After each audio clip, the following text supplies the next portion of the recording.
Hello and welcome to another episode in my ongoing quest for the ultimate crunchy snack. This time it's Twiglets. Not long ago I made a vegan bacon mac and cheese pie, and then with the leftover macaroni I made pasta chips. They were incredible. Super crunchy, very delicious, an ideal cheap little snack. When I did that video, I'd left my microphone on the table behind me so the audio was unusable. So I had to kind of do some voiceover and talking through things rather than in the moment. At the time I thought I'll do another video and do it properly using different types of pasta. Last time I was in the supermarket I bought a bag of tricolor pasta, the one that's got like red and green and normal colour pieces in there. I also saw some whole wheat fusilli as well. That then got me thinking about Twiglets. If you haven't come across them before, Twiglets are a British snack and they look like twigs. And they're coated with Marmite, so yeast extract. I bought a tub of Twiglets at Christmas time and they tasted very different than they normally do. I wrote to them and asked if they'd changed the recipe, and then they wrote back and said, oh, you have to send us a sample. I was like, I've got better things to do with my time than post snacks. So I just didn't bother. And then I saw a couple of my Twitter friends talking about how different they tasted. So I think they've changed the formula. So I've just stopped buying them. I do miss them though, because they're super crunchy and I love the taste of the Marmite on there. It's very salty and umami. If you haven't come across it before, like a very thick, rich substance. I think it's a leftover of the brewing industry, the brewing process. So I'm not sure how it's made. If I can find any links, I'll stick them in the description. It's a very distinct flavour. If you can't find it, you could also use Vegemite, I imagine.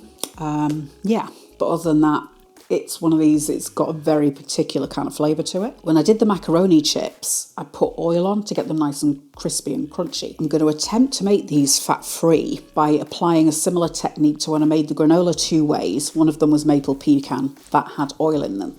Then the other ones, which was orange and chocolate, I put aquafaba on those and it went super, super crunchy. So I'm hoping it's going to work. Aquafaba is the water that comes out of a can of chickpeas. So it's the liquid that's in there, the starches that have come out of the chickpeas. So it thickens up and you can whip that up into meringues, mousses. I've made chocolate mousses with it before. I'll stick links to everything in the description for you. So it's a very handy thing to have.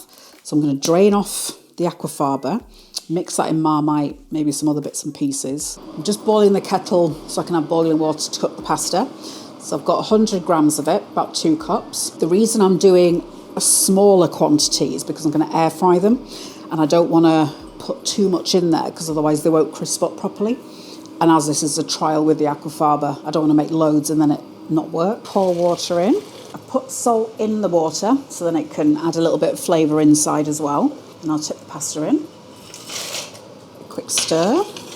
And I'm going to drain the chickpeas into a bowl.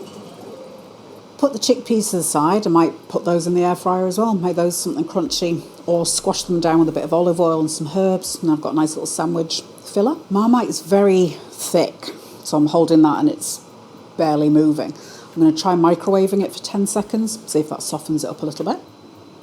I've measured out 60 mils of the aquafaba. I'm going to ping this because I don't want to add this into the Marmite and then it go hard because it's cold again. So I'll ping this for 10 seconds and then maybe another 10. I think I'll do like 2 teaspoons.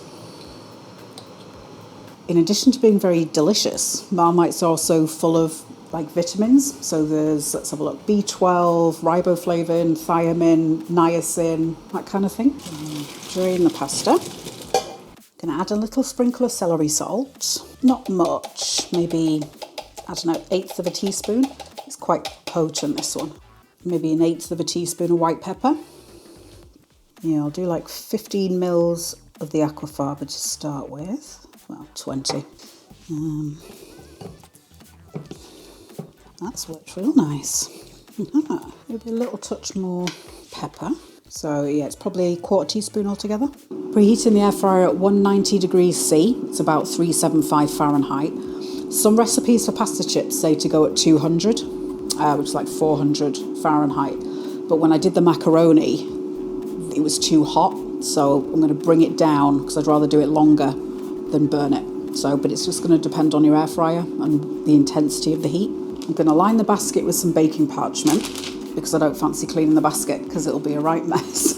I'm just putting the Marmite mixture into a little bowl and then I'll put the pasta into this and then I can pour on bits at a time. Add the cooked pasta. I'll dribble in some, I don't know, like half a tablespoon maybe. Mix it around. I'm doing a bit at a time just because I don't want to swamp it. Yeah, so I've probably done a tablespoon maybe, so everything's nicely coated. Put the paper in. Just going to fold it down in places. And I'll add the pasta. I'm not going to dump it in. I'm going to pull it forward with the fork, because then that'll leave the excess liquid in the bowl. And kind of spread it out. And then I'm going to put this in 8 minutes maybe. We'll check it after 4.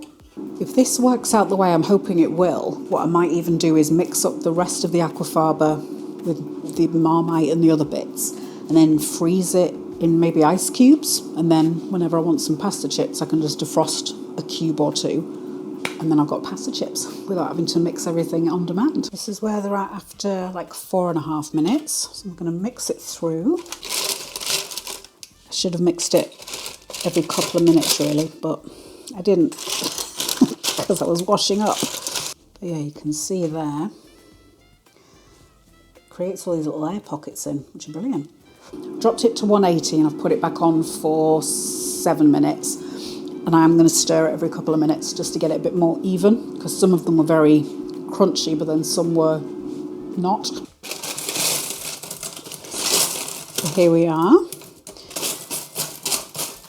You can hear how crispy they are. So I'm just going to spread them out and then let them cool down for a few minutes. This is leaving me with a good amount of dry seasoning at the bottom, which would be amazing on popcorn.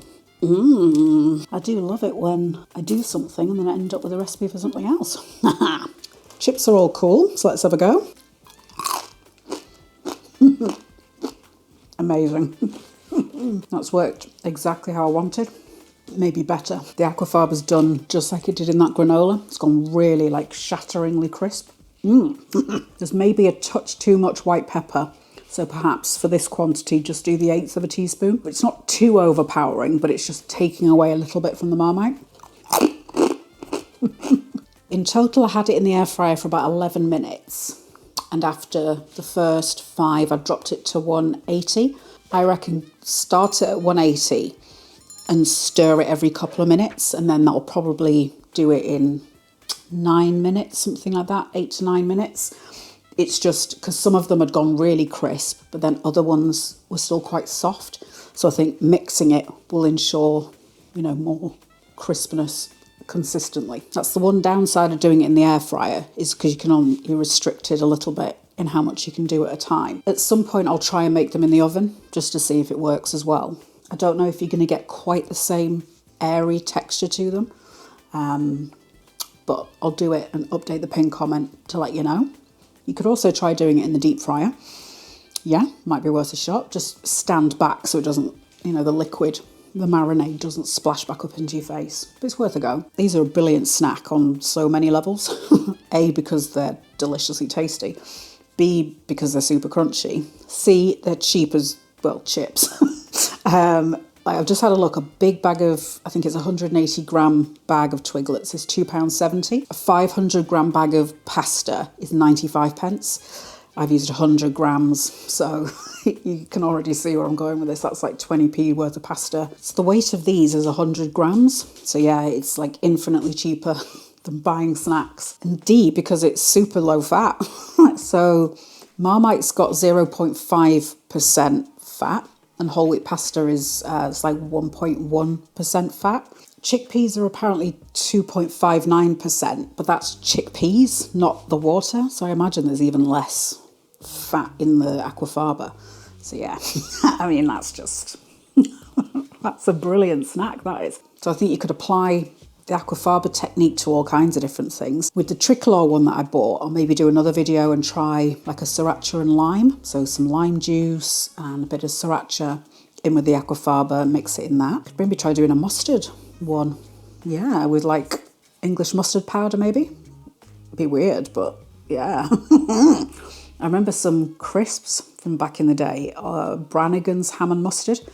Like they'd blow your head off, there was that much mustard on them, but they were delicious.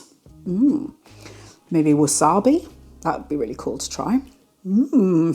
Lots of ideas. Hit subscribe and turn on notifications if you want to be alerted every time there's a new video of things that go crunch in your teeth. And while you're waiting for the next one, have a look at this.